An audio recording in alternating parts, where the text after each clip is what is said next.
Welcome back to our channel software institute and आज के smart class में हम कवर करेंगे history behind QR codes. QR codes हम सबको पता है, हम बाहर जाते हैं, कुछ भी अगर हमें खरीदना होता है, छोटी से छोटी चीज़ अगर आपको परचेज करनी है और कैश नहीं है तो आप अपने मोबाइल फ़ोन से क्यूआर कोड को स्कैन करके डायरेक्ट आप पेमेंट कर देंगे। तो वही हम देखेंगे कि क्यूआर कोड के पीछे का जो सारा वर्क है वो किस तरीके से, understanding QR codes the technology behind the squares, because इसमें सारे स्क्वायर्स ही होते हैं क्यूआर कोड के अंदर, तो उसको थोड़ा सा हम समझते हैं कि क्या है। First one is introduction. थोड़ा सा इंट्रोडक्शन देखते हैं। Have you ever scanned a QR code using a mobile? तो सबने किया है, बच्चा करता है। Most of us have done it for payments, downloading an app, किसी एप्लीकेशन को डाउनलोड करना होता है। इवन अगर हमें वाईफाई पे कनेक्ट करना होता है तो हम दूसरे के फोन से क्यूआर को स्कैन करके भी कनेक्ट कर लेते हैं अगर हमें पासवर्ड नहीं पता। Checking a menu at a restaurant में आपको मेन्यू चेक करना है तो भी आप कर सकते हो। और ओपनिंग अ वेबसाइट, किसी भी वेबसाइट को ओपन अगर हमें करना है तो उसको भी हम क्यूआर कोड की हेल्प से कर सकते हैं। Today's topic is QR code. It stands for Quick Response Code. QR की क्या फुल फॉर्म होती है? Quick Response Code. ये पता है किसी को? What is the full form of QR? So QR is Quick Response Code. You will learn what it is, how it works and why it's used everywhere these days. अब ये क्यों use होता है इसको भी हम जानेंगे। Let's start. What is a QR code? सबसे पहले हम थोड़े से इसके थ्योरेटिकल डेफिनेशन पर आते हैं। A QR code is a type of 2D bar code. अच्छा, यहाँ पे बार कोड यूज हुआ है वर्ड। एक होता है क्यूआर कोड, ये तो देख लिया, क्विक रिस्पांस कोड है, और एक होता है बार कोड। बार कोड क्या होता है? बार कोड हो गया, वो कुछ इस तरीके से दिखता है। एक ऐसे होता है पूरा उसमें, और लाइंस होती हैं, ब्लैक ब्लैक लाइंस होती हैं। कुछ लाइंस थोड़ी सी थिक होती हैं और कुछ लाइंस बिल्कुल थिन होती है। तो ये हो गया इसमें बार कोड। अच्छा, बार कोड को भी समझेंगे अभी क्या होता है। अच्छा, क्यूआर कोड को देखते हैं। It looks like a square made of black and white boxes. तो सारे ब्लैक एंड व्हाइट बॉक्सेस से मिलकर एक क्यूआर कोड बनता है। Information storage, it can store information like website links. इसमें वेबसाइट पे जो लिंक्स होते हैं उसको ये स्टोर करके रखता है। टेक्स्ट को स्टोर करके रखता है। फोन नंबर्स भी यहाँ से हम स्टोर कर सकते हैं क्यूआर कोड में। ईमेल आईडी भी स्टोर होती है एंड पेमेंट की इन्फॉर्मेशन तो स्टोर होती है। तो एक क्यूआर कोड के अंदर इतने सारे इन्फॉर्मेशन को आप स्टोर करके इजीली रख सकते हो। अब आती है स्कैनिंग के बाद। It can be scan using a mobile camera और अ क्यूआर स्कैनर। तो आप अपने मोबाइल कैमरा से भी क्यूआर को स्कैन कर सकते हो और क्यूआर स्कैनर से हम कर सकते हैं। And it will quickly show the stored information. तो जो भी इन्फॉर्मेशन हमने स्टोर करके रखी है अगर हम स्कैन करेंगे तो हमें डायरेक्टली दिख जाएगी अपने डिस्प्ले पर, अपने सेल फोन की स्क्रीन पर। अब आते हैं हिस्ट्री ऑफ क्यूआर कोड। थोड़े से इसके हिस्ट्री के बारे में देखते हैं, कब डेवलप हुआ। It was developed in 1994 by a Japanese company name Denso Wave. तो कब डेवलप हुआ? 1994 में, क्रिएटेड बाय जापानीज कंपनी। तो जापान की कंपनी ने उसने बनाया जिसका नेम हमें यहाँ पर गिवन है। इनिशियल यूज, अब ये बना तो दिया था काफ़ी पहले 1994 में। It was first use in factories to track parts of cars. कब यूज हुआ ये, कहाँ यूज हुआ? सबसे पहले फैक्ट्रीज में यूज हुआ to track the parts of cars. Cars के जो पार्ट्स होते हैं उनको ट्रैक करने के लिए ये क्यूआर कोड सबसे पहले यूज हुआ।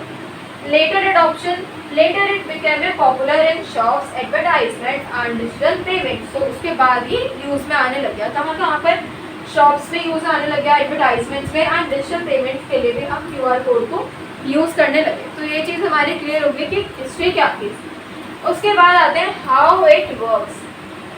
अब ये वर्क कैसे करता है थोड़ा सा इसके बारे में हम समझते हैं। Scans the QR code. अब क्या हो रहा है यहाँ पे? सबसे पहले तो स्कैनिंग होती है।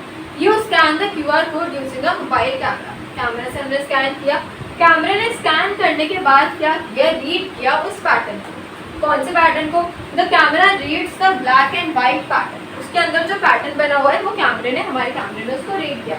रीड करने के बाद उसने क्या किया? कन्वर्ट किया पैटर्न को। कैसे?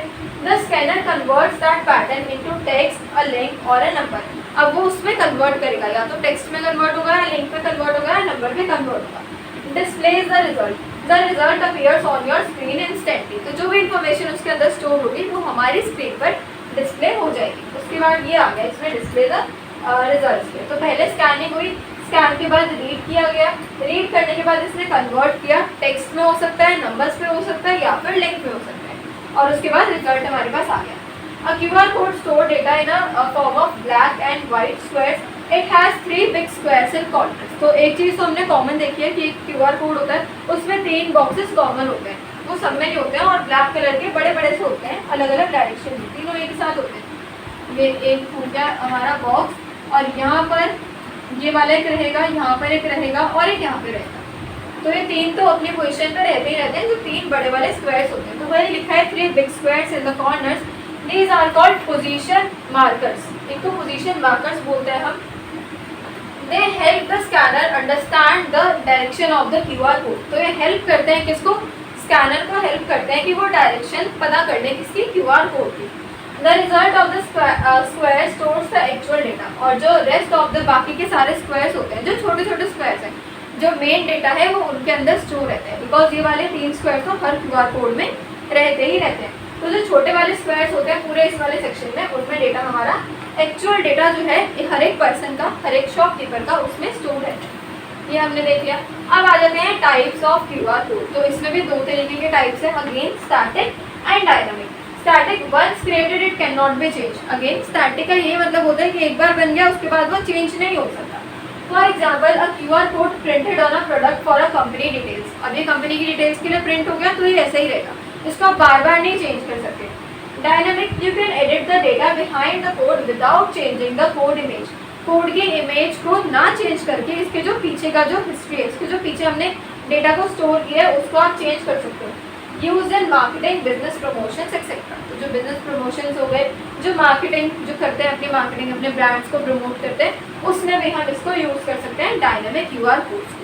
तो स्टैटिक हो गए जो एक बार हमने बना लिया, एक बार प्रिंट कर लिया, उसके बाद नहीं कर सकते थे। बट डायनामिक को आप चेंज कर सकते हो, इसके जो पीछे वाले सारे पार्ट्स हैं, हिस्ट्री है, उनको हम कर सकते हैं।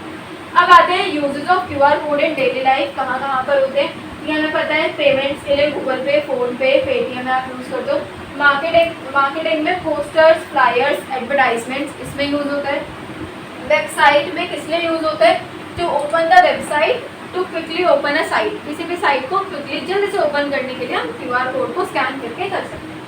Tickets for train, flight tickets, movie tickets, इसमें यूज़ होता है। एजुकेशन पर्पस में भी यूज़ होता है टू शेयर द नोट्स। अगर हमें नोट्स को शेयर करना है, असाइनमेंट्स को शेयर करना है, तो आप इसको यूज़ कर सकते हो। किसको? QR कोड्स को। तो ये हो गई यहाँ पर हमारे पास सारी information. To share notes, attendance, assignment links, these are easy to use and save the time. Easy to use होते हैं, टाइम को सेव करते हैं। तो हम QR कोड्स को एजुकेशन पर्पस में भी यूज़ कर सकते हैं। अब आ जाते हैं हम थोड़ा सा बार कोड के बारे में भी समझ लेते हैं कि बार कोड और QR कोड इन दोनों में क्या डिफरेंस होते हैं। बार कोड हमें पता चल गया, ये यहाँ पे पिक्चर में भी गिवन है कि ऐसे स्ट्रेट लाइंस में होता है। एंड QR कोड हमने देखे ऐसे छोटे छोटे से बॉक्सेस में होता है जो हम देखते हैं। Bar code and QR code पर आते हैं। अच्छा, बार कोड अगर आप कोई भी चीज़ परचेज करते हो, हम छोटी छोटी इरेजर भी खरीदते हैं तो उसके पैकेट पर भी, उसके रैपर पर भी बार कोड बना होता है छोटा सा। तो बार कोड तो हर किसी चीज़ पर होता है। देख लेते हैं bar code and QR code. Shape कैसी होती है बार कोड की? स्ट्रेट लाइंस होती हैं। एंड QR कोड की स्क्वायर पैटर्न्स में होती है। डायरेक्शन कैसी है इसकी? वन डायरेक्शन है। और इसकी 2D डायरेक्शन होती है। 2D डायरेक्शंस इसकी हमारे पास रहती हैं किसकी? QR कोड की। डेटा कैपेसिटी जो है वो बार कोड में कम रहती है। मतलब बार कोड के अंदर अगर आप किसी भी चीज़ के बार कोड को स्कैन करेंगे तो उसमें हमें उतनी कम इन्फॉर्मेशन ही दिख पाएगी, बिकॉज इसकी डेटा कैपेसिटी लो होती है, इसमें कम इन्फॉर्मेशन स्टोर होती है। एंड जबकि QR कोड में ज़्यादा इन्फॉर्मेशन आप स्टोर कर सकते हो। तो QR कोड की जो कैपेसिटी है वो हाई है। कॉमन यूज़ होता है इनका सुपरमार्केट्स में, और इसका फॉर पेमेंट्स एंड वेबसाइट्स के लिंक में यूज़ होता है। तो सुपरमार्केट्स में आ गए हमारे जितने प्रोडक्ट्स के ऊपर बारकोड लगा होता है कि आप उस प्रोडक्ट की अगर इन्फॉर्मेशन आप चेक करना चाहते हो, लाइक इसका मैन्युफैक्चरिंग कौन है, पैकेजर कौन है, तो हम बारकोड को स्कैन करके इजीली सारी इन्फॉर्मेशन को देख सकते हैं। तो ये हो गया बारकोड के लिए। बट इसकी जो डेटा कैपेसिटी है वो थोड़ी सी लो रहती है बारकोड की as compare to QR codes. ठीक है, लास्ट इज कंक्लूजन। अब थोड़ा सा कंक्लूजन के बारे में यहाँ पे हम जान लेते हैं। Smart tools like QR codes are smart tools for fast and easy sharing of data. Data को इजी शेयर करने में QR कोड्स का स्मार्ट यूज होता है। Wide applications, they are used in digital marketing, web design and payments and more. तो इसमें इसका use होता है एप्लीकेशंस के अंदर। करियर रेलेवेंस है यहाँ पर। As a computer student, knowing your QR code will help you in many areas of work and learning. तो अगर आप इस फील्ड में और आगे बढ़ते हो तो आपको और ज़्यादा इंफॉर्मेशन इसमें मिलेगी। उसके लिए हमारे पहले बेसिक्स क्लियर होने चाहिए कि किस तरीके से इनका काम होता है, इन दोनों में क्या डिफरेंसेस होते हैं, किस तरीके से इसको हमें यूज़ करना है, क्या होता है ये, कहाँ कहाँ पर यूज़ होता है, दोनों की में क्या अलग अलग प्रॉपर्टीज़ हैं, वो सारी चीज़ें हमें क्लियर अप होनी चाहिए। तो ये थी आज की क्लास, जिसमें हमने QR कोड और बार कोड के बारे में जल्दी से जाना, होता क्या है, किस तरीके से इनका यूज़ होता है और हम किस किस तरीके से इनमें आगे और कर सकते हैं अगर हम कंप्यूटर्स की फील्ड में, टेक्नोलॉजी के फील्ड में आगे जाएंगे। जैसे हमने अभी देखा इसके बारे में, QR कोड के बारे में, इससे पहले हमने वेब डेवलपमेंट के बारे में देखा था। ऐसे ही और भी टॉपिक्स हैं लाइक आर्टिफिशियल इंटेलिजेंस, AI का भी काफ़ी ज़्यादा क्रेज़ हो रहा है, AI भी काफ़ी ज़्यादा हो रहा है। अगर मुझे कोई भी चीज़ बनानी है, लाइक अगर हमें कुछ भी क्रिएट करना है, लाइक मेरे पास एक टॉपिक है, उस टॉपिक को अगर मुझे कंटेंट को चाहिए, वो कंटेंट मुझे लेना है किसी से, तो उसको मैं कौन से AI टूल की हेल्प से ले सकती हूँ? ऐसा कुछ पता है किसी को? लाइक मेरे पास एक टॉपिक है, मुझे एक डाइट चार्ट क्रिएट करना है किसी के लिए भी, तो उसको मैं कहाँ से लूँ? एक तो हम गूगल से ले सकते हैं, गूगल से ले सकते हो आप। गूगल पे जाओगे, आप टाइप करोगे तो काफ़ी बहुत सारी अलग अलग वेबसाइट्स आएंगी।